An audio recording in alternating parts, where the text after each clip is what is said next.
Okay, talk about your pain in the ass.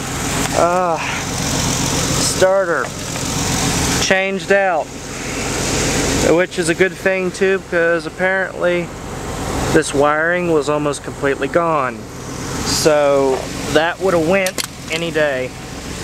I got the car running, but the car didn't immediately turn over like I had hoped it to when I replaced the starter.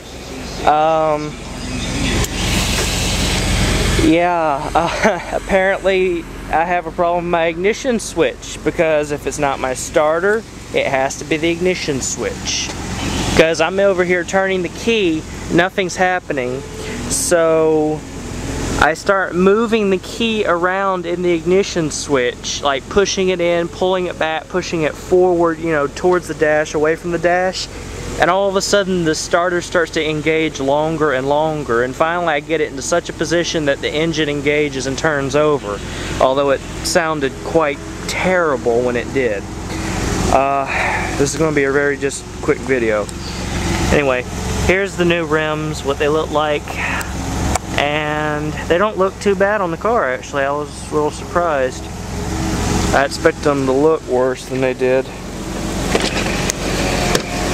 Just don't get locked out of the car. I still got to change the locks on the car. The doors automatically lock on themselves once they close it. Let's see.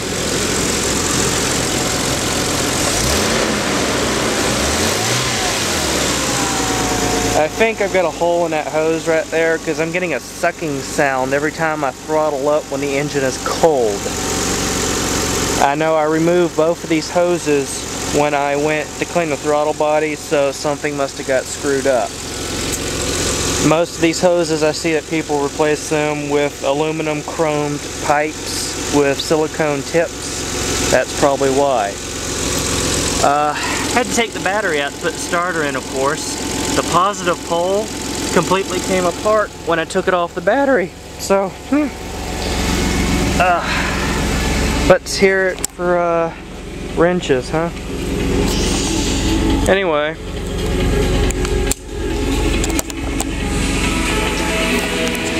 here's the other two. Tires ain't on them yet, but if you can see this one, it's a little dirty. You really can't see that good with the camera. If you can, okay. Here's what it looks like when it's cleaned. It looks a lot better. They're just that dang shiny. It's ridiculous. I was actually pretty shocked. I went and cleaned them up and just blinding. That's really it for now. No, wait, that's not it. Nissan decal on order. Okay. The exhaust. Oh, jeez. Let's see. Radiator downpipe by Z1 Motorsports. Chromed aluminum silicone top and bottom pipes. That's on order. I'll have it here in a couple days. That'll get installed shortly.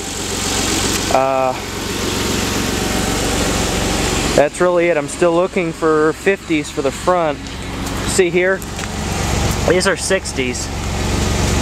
I can't even fit my finger through here. That is how big these tires are. They're almost rubbing against the wheel well. As I mentioned earlier, on the front end, it's actually rubbing up against this beam here. See how this is polished? Gotta have 50s. For the rear, it's okay. It's not touching anything. On the front end, it's gotta be 50s. Yeah, that's pretty much it for now. I just got home and got into the car, took the starter out, put the new rims on, and a little bit done, and I'm about to head to bed because I'm honestly exhausted. This thing, oh crap, this sucker weighs a ton compared to the one I just put on, and it is filthy. I mean, okay, see the difference in color? Just dirty. Look at that. Anyways, that's it for now, and I'll post again when I get some more updates.